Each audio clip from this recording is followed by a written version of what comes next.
A friend of mine, is a dear friend who had been my student first in 2006, first, and so I had her as an undergraduate in 2006. In 2011, I mentored her as she was working through her thesis, and she became a beloved friend and colleague at CSUN, where she taught after her graduation. So this is Deborah Blakely Averill. She died in June, very suddenly, very unexpectedly. And this little piece is called Late Fragment by Ray Carver. And I just want you to hang on to one phrase in this poem that, and it maybe isn't the money shot in some ways in the poem, but it's very important, and it's the phrase, "even so."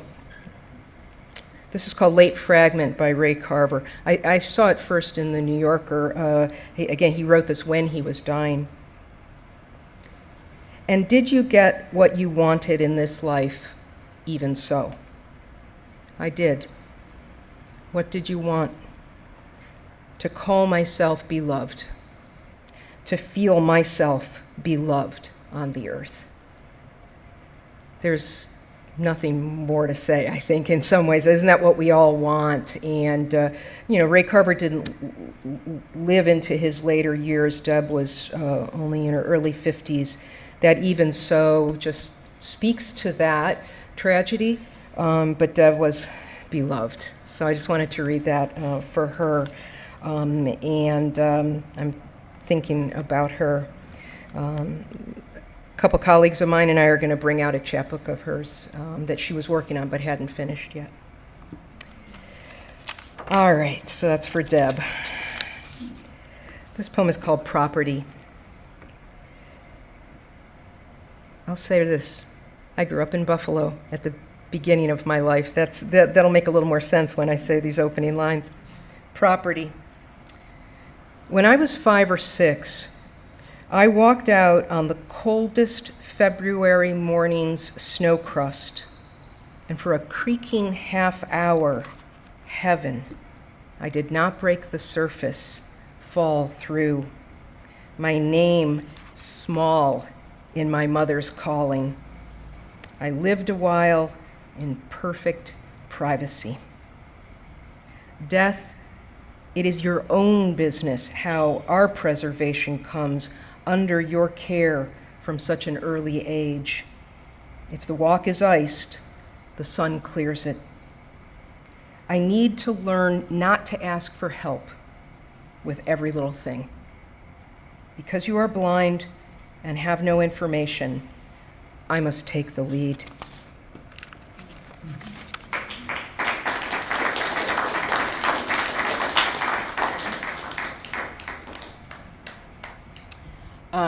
This next poem is called Elegy for a First Husband, Cause of Death Unknown. I was married in graduate school for a very brief time, and it broke up, and I never saw Bill again. Many years later, my son Dante and I were at the Associated Writing Programs conference, and we met up with a former friend and student at the same time when I was in graduate school. And he said, Bill died. And, it was one of those moments where little birds go around your head, little flash bulbs and birds and whatnot. So here's the poem. Elegy for a First Husband, Cause of Death Unknown. A very brief marriage of secrets. Then we were private citizens again. The polite appearance of public cooperation, you drove me home from court along flooded roadways, though I cannot place where home was, only that you took me there. It was late April in New England, the air a buzzing timeline, a haloed bioluminescence, but when it had rained, how deep had we gone into the Hall of Records to miss this particular wet shattering of wind and new minted leaves and branches and mud littered to make every surface you drove by swerving slick? Up-cradled root balls asked some new permission of the sky. A number of grubby kids fished earthworms in knots from racing ditch water as they balanced on an iron grate, shrieking. What were their chances? We receded from them. I did not know you well. We were young. I am surprised I had a home to go to. In the end, I stepped out of your car into standing water and thanked you, my embarrassed decorum. I think I even waved as you drove away. 30 years later, I am told you are dead. The news arrives from a great distance without sentiment or elaboration, a dry postscript to a civics lesson, more or less. 30 years without a single word but dead passing between us. We were married once. 3 quick seasons of record heat and falling and freezing. There was no purity of form, no claim, no permission, no useful decorum, only the downed material of our time together. I don't have to tell you, I was half asleep the whole first half of my life. I stepped out of your car, a pockmarked moon was beginning to show, a stone fruit, and the seasonable cold unripening. I was already wearing my old loneliness again, my mutant couture. Trees dripped, the bright green air begged to be breathed. I did not look where I was going, my one good pair of black shoes ruined. It was a short marriage, 9 months, no children. Lucky. I do not know why you chose me. I do not know the names of the other women you slept with or how much scotch it took to pin your deeper secrets down. At the end of the day, you did not love me, hardly a crime. I'm sorry I said I hated you for a while. You were just a little ahead of me, rising when I had barely opened my eyes. I was a newborn, crying, almost formless thing. You dropped me off at some apartment or another, did not wave back, without ceremony, delivered me to the life I live now. Thank you. And down the late blind drive you spun, water flashing, flaring.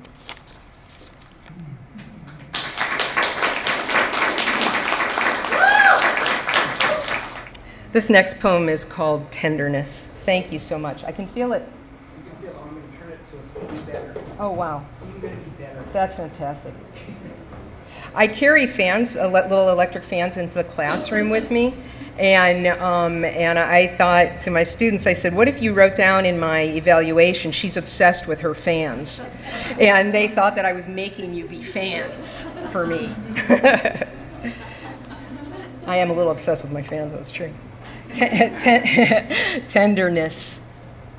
Sometimes when I catch my little dog up close to me, she puts one paw on either side of my neck as though in an embrace and looks into my eyes at the level of my eyes, an equal, or tilts her rough cheek against mine until I swear she sighs. I feel it.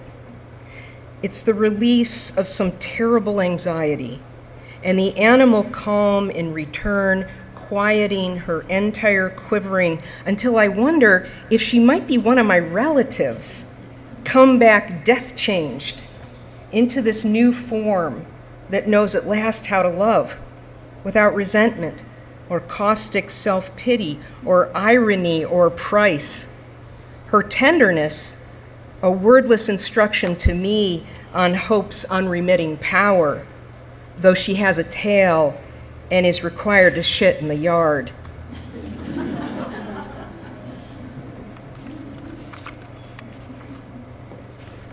Pleasure. Some folks know, if they've been my student, that I keep a language journal, and the opening stanza of this poem was something that I had in one of my journals, and it was waiting for a poem to attach itself to. Pleasure. If I knew what pleasure was, do you think I'd be writing a poem about it? A few years before her death, my mother said over coffee, "When you kids were little, I thought suicide was the only way out."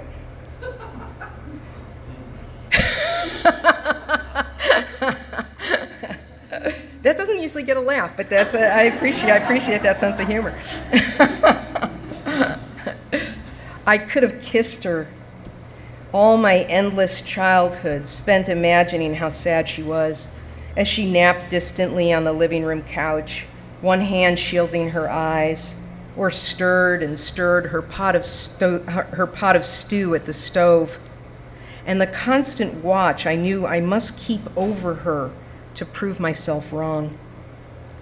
And I think it gave her pleasure, finally, to give me this late, honest, and intimate appraisal of motherhood's nearly unbearable claims, though I sometimes wonder what she would feel now, pleasure or pain, to see how tentatively I knock at my son's locked bedroom door to ask, "Can I make you a sandwich? Do you want anything?"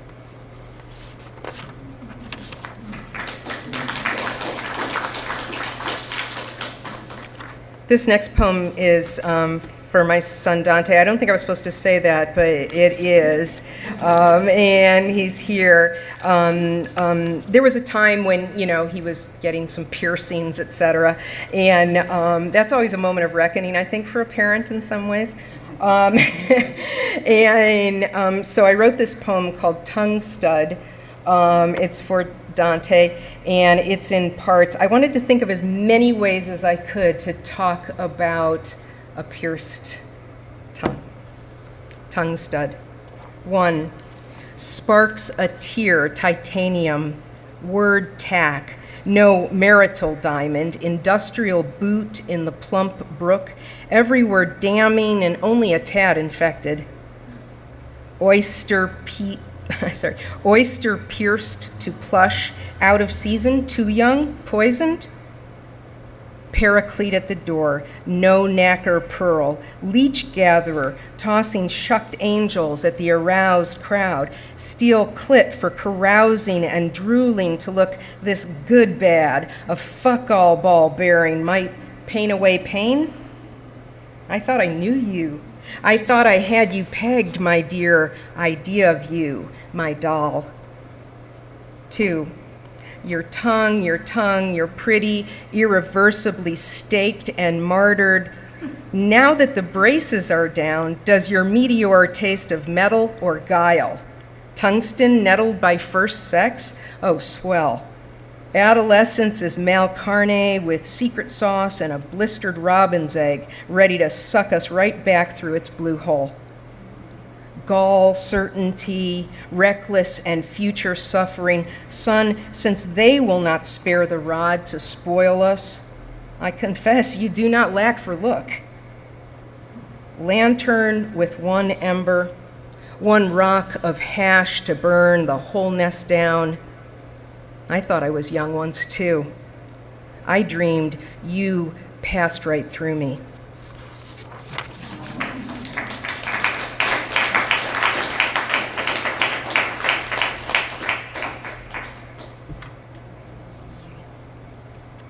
This is the title poem. All these poems are from the new book. And here's the title poem, What We Did While We Made More Guns. There's a momentary, sorry, I have a hair in my mouth. There's a momentary French phrase, homme noir, it's just black men. What we did while we made more guns.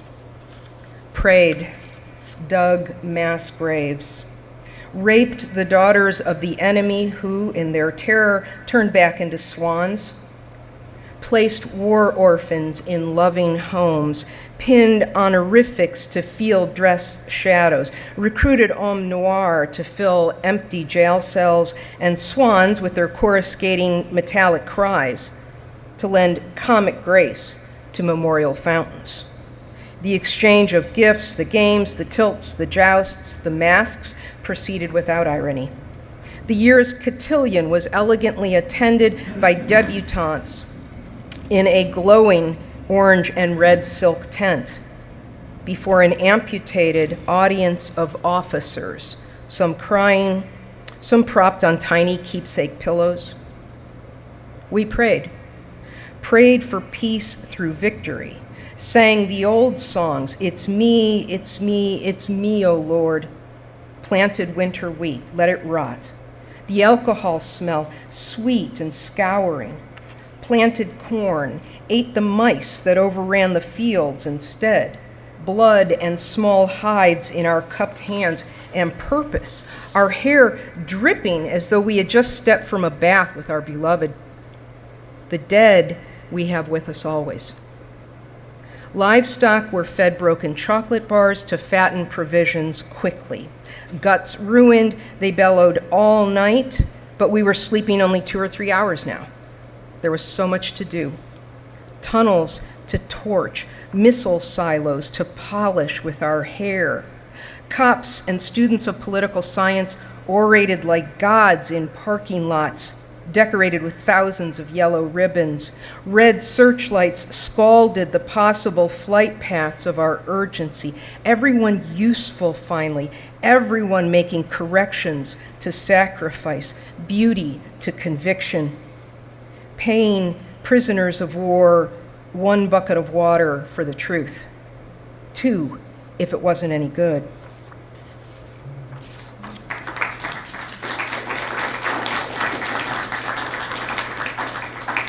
I was talking with my brother on the phone, and he said, what did we do while we made more guns? I said, well, it begins with prayer and it ends with waterboarding. So there's the whole sort of gamut right there.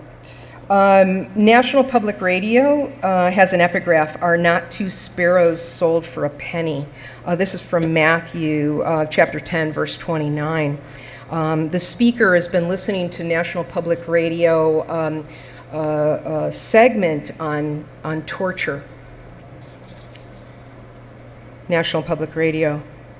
After the torture segment, a certain method, all politics aside, produces the most actionable intelligence, true or false.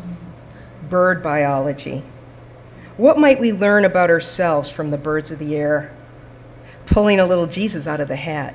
Or St. Francis, one of those beards. In drought, bird fights bird for every seed ginned from the hull. The rights of scarcity are held most sacred in scarcity, science shows. And by the way, birds aren't sky jewelry. More SS officers in the evolutionary doll-eyed army of slick backs and hard beaks, science shows. But in times of extremity, true extremity, Juba, Aleppo, Fukushima, Flint, forget Aristophanes. Hitchcock got it almost right. One lovebird eats the other lovebird, then eats the little girl.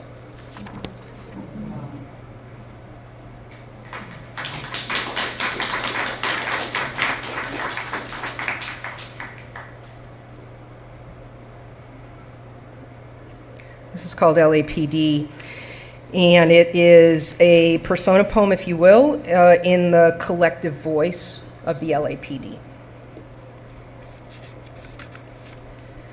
We are waylaid and slaughtered for our beauty. We rattle palm fronds, siren the sick limb in any airless night, cut it off.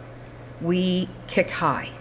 Correct clocks and the poor on the stoop in their Nike shower shoes, cursing intractabilities. A still boy who, muttering to himself all morning, paced the center divide, palsied, rope burned by exhaust, cooperates now fully at our feet. We are the fuck that matters.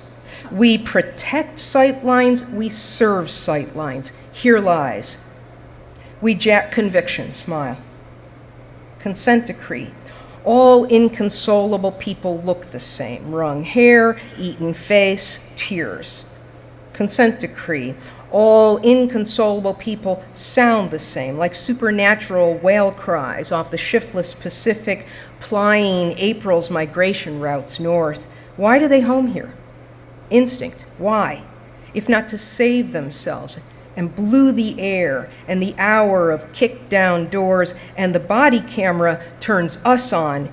If only it showed our faces, we are that beautiful. We afterward, Los Angeles. We marry a jury of our peers. Your Honor, even when he walked backwards, then kneeled as instructed, with his hands on the back of his head as instructed, and lying prone as instructed, kept his hands on the back of his head as instructed, face eating the burning tar. I was afraid as instructed for my life. No one is perfect here. We jack the need that fucks us up. We bruise wrists. We kick drink, one wife, one husband at a time. We are transparent. Our faces no longer appear in the mirrors that shave us or put on our makeup. Call us carefully.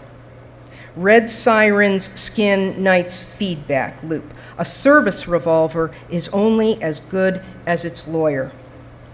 In San Pedro, Crenshaw, Montecito Heights, in the valley of the shadow of the Deathward Mall and the all-night plasma drop-in center, we trouble slaughter, we carry your eviction, we are on your hands, let it be on your head, our beauty when we come riding, towing the line.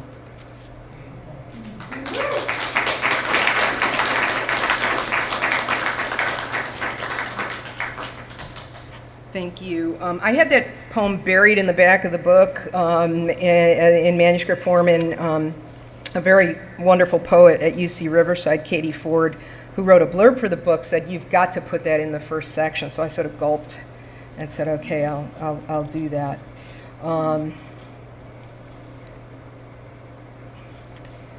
I understand that it's hyperbolic, but I wanted to get someplace through that. This is a poem called Election Noir, and I'll just tell you really quickly that I wrote a poem called The Leading Man, and it was about masculinity that no longer sort of knew what it should be, for the new age, the new era. And then as 2016 was happening and the election campaign was happening, President Trump said this thing in Las Vegas, and so the poem became Election Noir. So I will read you what he said. You might remember this. He said it in Las Vegas, 2016. It was at a rally. Somebody was heckling him, and he said to the assembled crowd there, "You know what they used to do with a guy like that in a place like this?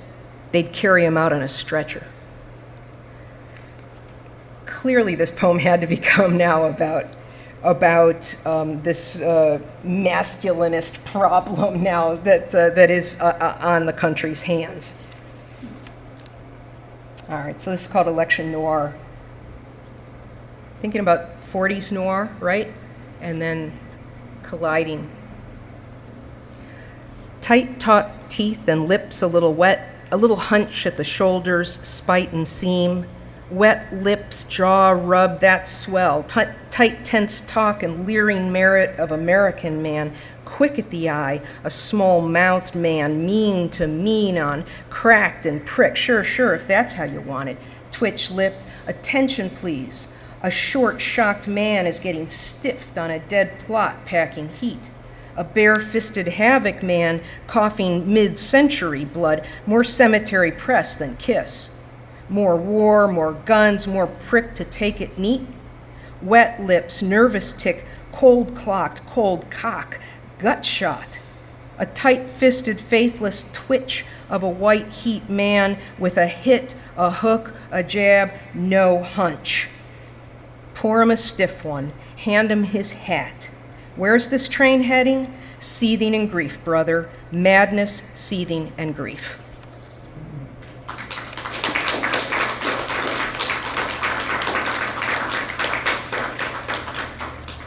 Just read. I didn't pay attention time when I got up here, so just a few more. All right, so this is called Skinned Aces, and it's a short poem. It's dedicated to Ricky Jay, who's master of sleight of hand. You might know of Ricky Jay. He was in Deadwood for a while, as a matter of fact. So he's our own LA master of sleight of hand. He's also a historian. of con jobs, flea circuses, like everything.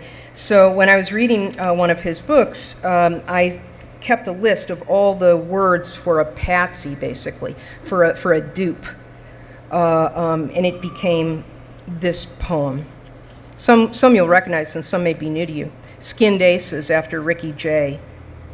The pigeon, the patsy, the coney, the gull, the jay, the sap, the baits, the flat, the sucker, the dupe, the dope, the shill, the mark, the loss, the skinned, the bidden, the violence of sounding, the sequence, the dream, the binding span, the wink into being, the sequence, the sounding, the sugar on fire, the skinned, the mark, the bills, the job of bills, the bank, the cut, the trip, the wink, the deal, the cut, the sharps, the swells, the bank, the bank, the bank, the bank, the bank, laughing all the way to the bank.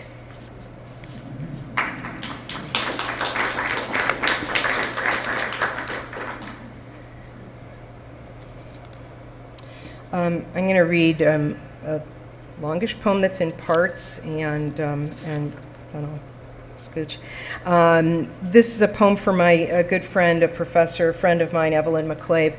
She gave me a book called Metaphors We Live By, and I had taken some notes from it, and I didn't know what I would do with the notes until I started to write this poem about Michael Rockefeller. And if you don't know anything about Michael Rockefeller, you'll learn in the poem that one of Nelson Rockefeller's sons disappeared in New Guinea in the early 60s. And anyway, so there's a few things that are from Metaphors We Live By, and then a lot of historical storytelling here. The inside world. Future times face us. The times following them are further in the future, but all future times follow the present. This is why the weeks to follow will be the same as the weeks ahead. Is the economy sound again? You bet. More cops on the beat, more granite countertops. I order Amazon Prime directly from inside my head. Interest rates falling through the roof, historically low. China makes the best drones, bar none. And Sandra Bland, 28 years old, is ordered face down in the dirt forever because she is found dead in her cell. So budget potholes in upright municipalities are filled by routine traffic stops. In the year of our Lord, 1961, Michael Rockefeller, 23-year-old son of Nelson, son of Standard Oil, disappears forever and ever in the Dutch colony of New Guinea, where he had gone to buy sacred Asmat death totems, bizage, and shields and canoes to hang on his remote father's exquisite taste in the Museum of Primitive Art, Fifth Avenue, New York City. First art museum in recorded history to put penis sheaths on white display columns under glass. One theory: drowned in the complex shallows of southwestern New Guinea. Another theory: speared, opened anus to brainstem, beheaded, bled, dismembered, cooked, eaten as meat plain and as meat mixed with sago, then ash from the cooking fire mixed with blood, a final delicacy, and hair scraped from the skull to be worn inside small leather pouches around tribal elders' necks. One theory endorsed by the Rockefeller family, the other by the progeny of the Asmat tribesmen who conducted business with the missing man. There is no tick-tock on the dead. No algorithm for predicting how long they might force themselves to stay interested in anything we say or do on Earth. In truth, there's very little chemistry left between us. We support them 100% in the ground. They issue gag orders through the dirt in their mouths. We endorse life insurance checks. The dead, like housing starts and the GDP, are on the bubble. First one rises, than the other. By 1961, Dutch officials were eager to rid themselves of New Guinea. It was the final ungovernable colony on which they had built a bloody 300-year shipping empire, beginning with spices and ending with a fluid combination of appeasement, repulsion, and deception employed to move inventory, a colonial fire sale, if you will. To that end, they had long denied the widespread, ongoing practice of headhunting. In diary entries, Michael Rockefeller, dutiful son, insisted on just one point of pride. He was buying only sacred items made for use, not for sale. Joseph Kennedy is said to be the first American Roman Catholic powerful enough to buy a presidential election. Rose Kennedy, mother of his 9 children, attended Mass daily and is said to have prayed during intercourse. Cannibalism is not the Asmat word for the sacred reciprocal violence that feeds every part of the eater, reaching all the way back to his aggrieved dead ancestors and forward to the future gods they serve to breed new boy warriors. After his narrow win, JFK's advisors immediately advocated a policy of self-determination, that is, giving New Guinea to Indonesia to appease the communists and keep Sukarno away from the Eastern Bloc. Because it's often said that prior to 1961, the Asmat were untouched by the outside world, might we also posit that they were touched by the inside world the moment Michael Rockefeller landed with his steel axe heads and iron nails to barter for sacred goods? A theory is floated, money is tendered, people give us food for thought, bombs make us tick. A very pleasant way to die, General Leslie Groves testified to a full Senate hearing on the schedule clearing nuclear liberation of Japan in 1946. A man's head is a seed to be eaten. Once it is roasted, it is sometimes put on the dead man's penis. But remember this: no matter how authentic, how sacred the ritual of Michael Rockefeller's theoretical death, it was real eating, anthropologists say. The Asmat were hungry. They had no agriculture, no large mammals raised for food to sustain them, no subcutaneous reserves. They wore a lean and hungry look. They were defenseless in that one respect. If a white man could fly to New Guinea, he was certainly good to eat. And meat is meat. Thank you.